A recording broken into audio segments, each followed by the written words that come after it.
Madam, अगर ये bill आज से 5 साल पहले अगर आ गया होता तो 1,40,00,000 बच्चे जो सरकारी नौकरी हासिल करने के लिए, महज 1,04,000 नौकरी हासिल करने के लिए 1,40,00,000 बच्चे जो दिन और रात मेहनत किए, पढ़ाई किए, एग्जामिनेशन के अंदर बैठे, बाद में पता चला कि पेपर लीक हो गया था, एग्जाम कैंसिल हो गया, कई बच्चे एग्जामिनेशन के अंदर बैठ नहीं पाए क्योंकि उससे पहले ही पेपर लीक हो गया था। अगर 5 साल पहले ये बिल आ जाता तो इन्हें इतना खामियाजा भुगतना नहीं पड़ा होता। सवाल यह है कि 1,40,00,000 नौकरियों, 1,40,00,000 बच्चे, नौकरियां कितनी? तो 1,04,000। अगर ये पूरे के पूरे चले भी जाते तो 1,39,00,000 बच्चे तब भी बेरोजगार रहते।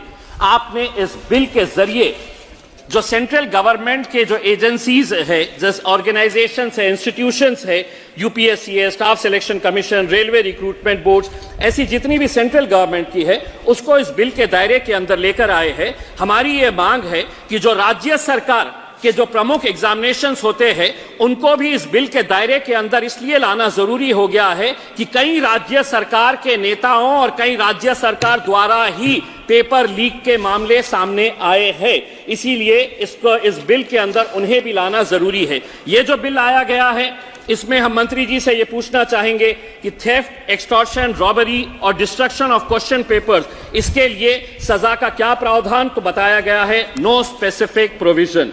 दूसरा यह है कि डिबारमेंट फ्रॉम एग्जामिनेशंस, इसके लिए क्या प्रावधान है सजा का? तो नो स्पेसिफिक प्रोविजंस। तीसरा यह है कि चीटिंग और use of unfair means by an examinee, कि अगर जो एग्जामिनेशन पेपर सेट चेक कर रहा है उसके खिलाफ अगर वो कुछ बेईमानी करता है तो उसके लिए क्या प्रावधान सजा का? तो नो स्पेसिफिक प्रोविजंस। तो हम मंत्री जी से ये पूछना चाहेंगे कि इसके बारे में क्या क्या स्पेसिफिक प्रोविजंस हैं ये बताए करके। मंत्री जी ने जब अपना ये बिल को पेश कर रहे थे तो स्वाभाविक है आपके विरोधी राज्य जो है उन्हीं के बारे में आप जिक्र करेंगे। आपने राजस्थान का जिक्र कर लिया, पश्चिम बंगाल का जिक्र कर लिया, लेकिन क्या बेईमानी आपके राज्यों के अंदर जो हो रही है उसका जिक्र नहीं करेंगे आप? मैं महाराष्ट्र से आता हूं, मैं महाराष्ट्र के अंदर कितनी बेईमानियां हुई है। टीईटी का एग्जामिनेशन, क्या होता है टीईटी का एग्जामिनेशन? चेयरपर्सन मैडम, टीईटी का एग्जामिनेशन होता है कि जो टीचर बनना चाहते हैं उसके अंदर महाराष्ट्र के अंदर एक घोटाला हुआ, एक टीचर से 4-4 लाख रुपए लिया गया। पुलिस का कहना है कि 240 करोड़ रुपए का घोटाला है। शिक्षा का स्तर कितना नीचे गिर चुका है इससे आप अंदाजा लगा सकते हैं कि जो टीचर बन रहे हैं वो पैसा देकर टीचर बनना चाहते हैं। महाराष्ट्र के अंदर पिछले 2-3 सालों के अंदर कौन कौन से घोटाले हुए हैं? टीईटी एग्जाम घोटाला, म्हाडा एग्जाम घोटाला, महाज्योति एग्जाम पेपर लीक, तलाठी भर्ती घोटाला, मुंबई पुलिस भर्ती घोटाला, हेल्थ डिपार्टमेंट एग्जाम घोटाला, और पढ़ूं तो बहुत सारी लिस्ट है।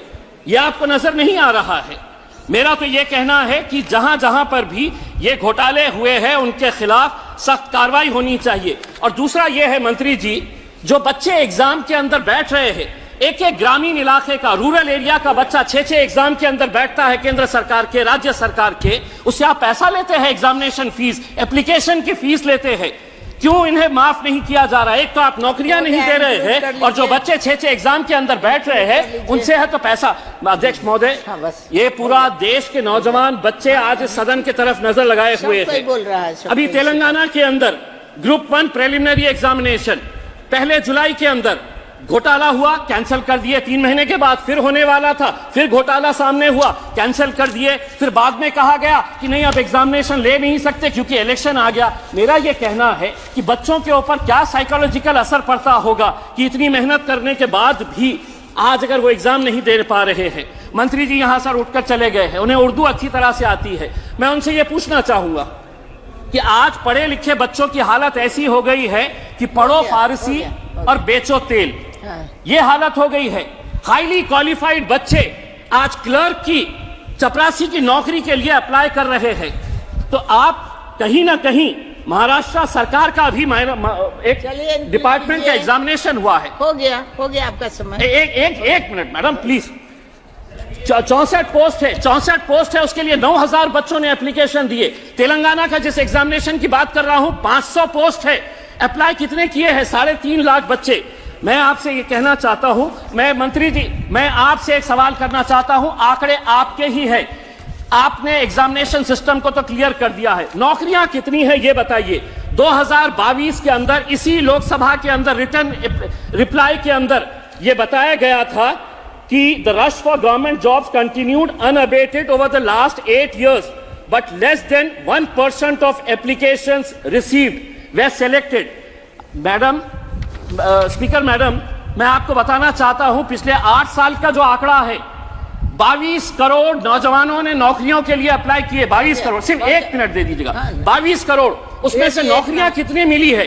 तो महज 7,22,000 बच्चों को सरकारी नौकरियां मिली है। अच्छा बोल रहे हैं। 22 करोड़ कहां पे है और 7 लाख कहां पे है? उसके बावजूद भी आप अपनी पीठ थपथपा रहे हैं। अब मैडम स्पीकर, कल हमने प्रधानमंत्री जी का भाषण सुना, 2 घंटे तक वो बोलते रहे कि कितना अच्छा रहा है करके, हमने मंदिर बना दिए, हमने ये बना दिए, आप अपनी पीठ थपथपाते रहे। मोदी जी की गारंटी है करके जब उन्होंने कहा तो आप सभी ने तालियां बजाए, बेंच को बजा बजा कर अपने हाथ दुखा दिए। क्या मोदी जी की गारंटी यहाँ के इस देश के